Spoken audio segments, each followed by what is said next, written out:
नमस्कार साथियों, स्वागत है आपका हमारे यूट्यूब चैनल पर। आज हम बात करेंगे ओशो और मुल्ला नसरुद्दीन। जैसा कि साहित्य में देखा है आपने ओशो के कि मुल्ला नसरुद्दीन को लेकर के ओशो ने जो कहानी और जोक्स अपने बताए हैं वो बहुत ही महत्वपूर्ण है, मज़ेदार हैं और उनमें उनको सुनकर के बहुत ही अच्छा लगता है। तो मुल्ला नसरुद्दीन की आज 3 कहानी इस एपिसोड में आपके सामने पेश की जाएंगी और आप उन्हें सुने और आनंद लें, जैसा कि ओशो के प्रवचनों में, ओशो की पुस्तकों में और ओशो के साहित्य से हमें प्राप्त होता है। तो पहली कहानी है एक गधा और मुल्ला नसरुद्दीन। जैसा कि ओशो साहित्य में बताया गया है कि मुल्ला नसरुद्दीन के पास एक गधा था। अब वो गधा की सवारी करता था, गधा से आता जाता था, गधा ही उसके पास एकमात्र साधन था। एक दिन क्या हुआ कि वो बाजार जा रहा था, तो उसने गधा को, वैसे गधा को नियंत्रित करने के लिए जो साधन था, गधे पे बैठा जा रहा था। अब गधा जो है उसने बिल्कुल दोनों हाथ छोड़ दिए। अब गधा को ऐसे छोड़ दिया जैसे वो इच्छा हो तब उधर चला जाए, चाहे वो किधर भी जाए।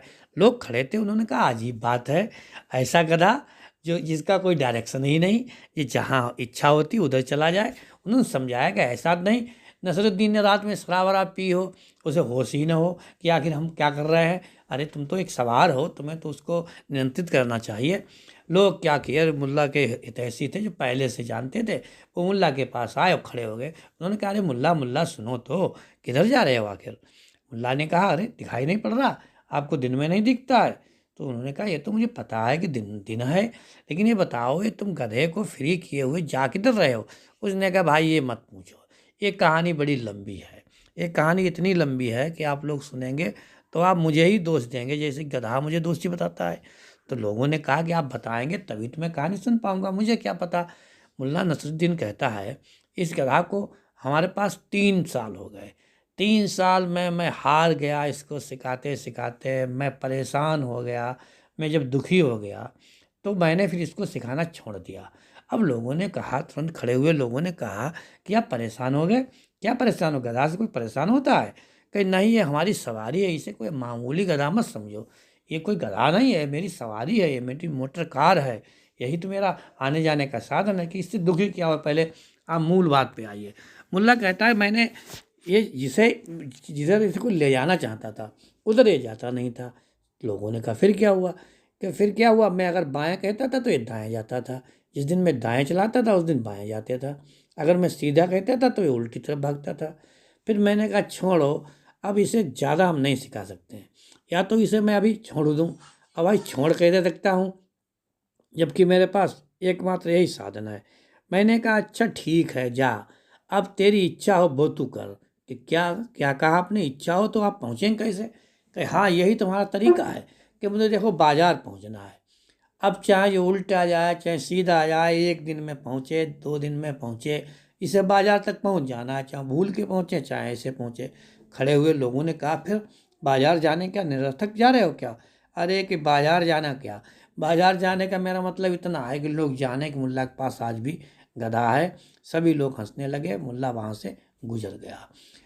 कहानी नंबर 2 आप सुनिए। जैसा कि ओशो ने बताया था कि मुल्ला एक दिन बाजार जा रहा था, उसके हाथ में एक छाता था। अब वो मुल्ला के पास छाता था। लोगों ने देखा कि इतनी तेज धूप है, उसके बावजूद मुल्ला छाता लेके जा रहा है। तब तक क्या हुआ कि सारे लोगों ने मुल्ला को घेर लिया और पूछा मुल्ला ये बेमौसम छाता लिए कहाँ जा रहे हो। मुल्ला ने कहा यार तुम समझते नहीं हो, कोई नहीं जानता है, तुम क्या जानते हो। उन्होंने कहा क्या, कि छाता लेना जो है वो बहुत अच्छी बात है। कि छाता लेना अच्छी बात क्या हो सकती है, कि क्या पता बरसात होने लगे। बरसात का मौसम नहीं था, लेकिन आसमान में हवाओं में बादल तैर रहे थे। लोग जो बाजार में मुल्ला घूम रहा था, तब तक क्या हुई, बरसात, हल्की सी बरसात होने लगी। अब सारे लोग जो थे उन्होंने कहा अरे मुल्ला तो परम ज्ञानी है, तत्वदर्शी हो गया, पार ब्रह्म परमेश्वर हो गया, इसे पहले ही से ही पता था कि पानी बरसेगा। सभी लोग आकर मुल्ला जी को नमस्कार करने लगे, कहने लगे वाह आप तो जानते हैं।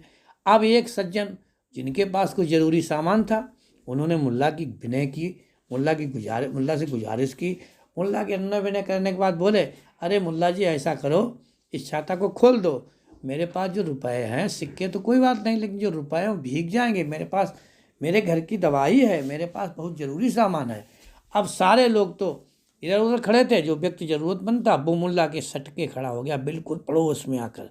उसने कहा, अरे मुल्ला छाता खोलो, मैं छाते में छुप जाऊं।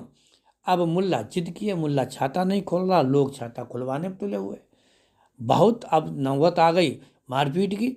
मुल्ला जो छाता ही नहीं खोल रहा, सारे लोग कह रहे, बड़े बुजुर्ग इकट्ठे हो गए, उसके दोस्त इकट्ठे हो गए कि अरे मुल्ला, जब तुम्हारे पास छाता है तो तुम इसे खोल क्यों नहीं देते, आपका भी सर बचेगा, पड़ोसी का भी सर बचेगा। मुल्ला नहीं माना। अब मार तोड़ नंबर आ गया, मारपीट होने लगी। एक व्यक्ति ने देख मुल्ला से छाता छीना कि छोड़ो मुल्ला, ऐसे नहीं मानने वाला है। उसने उठाया छाता और छाता खोला। जैसे ही छाता खुला, छाता में छेद ही छेद, छेद ही छेद, कुछ भी नहीं था, सिर्फ ऊपर से कपड़ा वो इकट्ठा था इसलिए दिखाई पड़ता था, बहुत छेद। अब उसने छाता फेंक दिया, मुल्ला ने छाता फिर उठा लिया। लोगों ने कहा, ये बताइए ये छाता आप क्यों रखते हो? मुल्ला बोला, वाह, छाता क्यों रखा जाता है, आप लोगों की इतनी भी अकल नहीं। ये छाता इसलिए रखते हैं कि कहीं कि जो है ये बचाएगा, कि काहे से बचाएगा, कि बरसात से, कि फिर अब इसमें छेद ही छेद है, कि तो क्या हुआ, बरसात में कम से कम ये बचाएगा। तो लोगों ने कहा, किसे बचाएगा? कि बचाएगा किसी को नहीं, अगर मेरे पास ये छाता ना होता आप लोग इतने घेर के नहीं खड़े होते। लोगों ने कहा, मुल्ला तो बेवकूफ़ हो गया, ये छाता इसलिए बरसात के लिए नहीं रखता बल्कि अपने दिखावा के लिए रखता है। साथियों, उसके बाद में मुल्ला नसरुद्दीन की एक तीसरी कहानी है, बहुत ही मज़ेदार। एक बार मुल्ला सूट बूट पहन करके, अपना वही चूड़ीदार अचकन पैजामी पहन करके, सैंट टेंट दाढ़ी में लगा करके, और कहाँ जा रहा था कि नुमाइश को जा रहा था। नुमाइश घर से थोड़ी दूर थी। मुल्ला ने हाथ में छड़ी भी ले ली, छड़ी ले ली और आराम से कुछ गुनगुनाता हुआ जा रहा था। लोगों ने देखा कि मुल्ला आज बहुत सज धज के जा रहा है। मुल्ला इतना सजा सजाया, हाँ, बालों में मेहंदी वेहंदी लगाए, बिल्कुल ये लगे कोई नौजवान जा रहा है। जो भी देखता चौंक जाता। मुल्ला तो बिल्कुल सजा हुआ बन्ना लग रहा है, दूल्हा लग रहा है, बहुत अच्छे बाल लग रहे हैं, बहुत अच्छी चाल लग रही है, टोपी बहुत कलगी वाली, सफ़ेद कुर्ता भक बिल्कुल, उस पर जो है सैंट एंड छिड़क के मुल्ला जा रहा था। अब नुमाइश का मामला, गांव वाले लोग, शहर वाले लोग, बहुत से वहाँ भीड़ इकट्ठी थी। मुल्ला नहीं माना। मुल्ला बीच में जहाँ देखे चार लोग खड़े, वहाँ जरूर खड़े हो।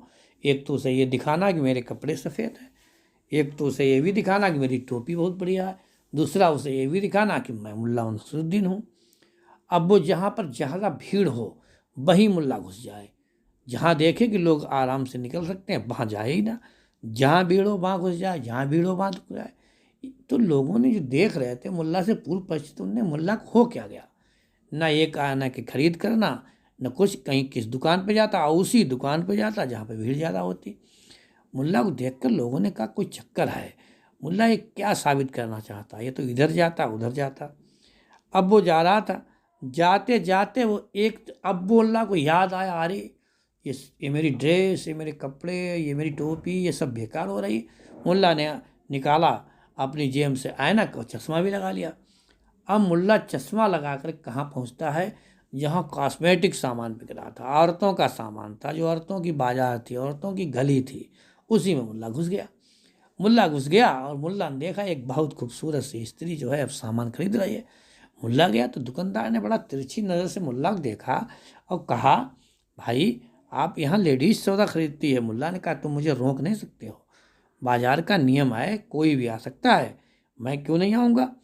दुकानदार ने समझा हो सकता है इसकी फैमिली का कोई व्यक्ति हो, इसकी स्त्री हो या इसके घर से कोई हो। उसने कहा, ठीक है, आप जल्दी सौदा खरीद लीजिए और सामान खरीदने के बाद में आप यहाँ से निकल जाना और लोगों को मौका दो। मुल्ला भीड़ में घुसता चला गया। उसने एक जो है 2 आने का खिलौना उठाया और मुल्ला देखता रहा। और मुल्ला का मकसद कुछ दूसरा था। मुल्ला का मन नहीं माना। मुल्ला ने एक स्त्री को धक्का दे दिया। अब धक्का लगा, स्त्री चौंकी, उसने मुड़ के देखा। उसने कहा, मुल्ला तुम तो मेरे बाप की उम्र के हो, तुम्हें शर्म नहीं आती है, तुम्हारे बाल तक सफ़ेद हो गए और तुमने जो मुझे धक्का मारा। मुल्ला बोला, अरे भाई क्या देख रही हो, बाल तो सफ़ेद हुए हैं लेकिन दिल तो अभी भी हमारा काला है। साथियों, इस प्रकार से मुल्ला नसरुद्दीन के किस्से बहुत से हैं। ओशो के साहित्य में आपको ये किस्से मिलेंगे और इस बार 3 कहानी थी। अगले एपिसोड में और ज़्यादा कहानी के साथ में मैं आपके साथ फिर आता हूँ। चैनल को सब्सक्राइब करें। आपको अच्छा लगा हो वीडियो, मनोरंजन के लिए दूसरों को भेजें, उन मित्रों को भेजें जो आपके चाहने वाले हैं, और इसी प्रकार से लगातार हमारे साथ बने रहें। अभी तक जो आपने प्यार दिया है, जो सम्मान दिया है, वो हमेशा बरकरार रखें। इस चैनल को बढ़ाने में आपका बहुत योगदान रहा। आप लोगों ने बहुत ही अच्छे ढंग से इसको सुना। कहानी आपको कैसी लगी, आगे आप क्या सुनना चाहते हैं, सब्सक्राइब करने के बाद में कमेंट्स करें, लाइक करें और मेरा हौसला बढ़ाएं। कल फिर मिलते हैं एक नए कहानी के साथ, एक नए टॉपिक के साथ। तब तक के लिए जय हिंद, जय भारत।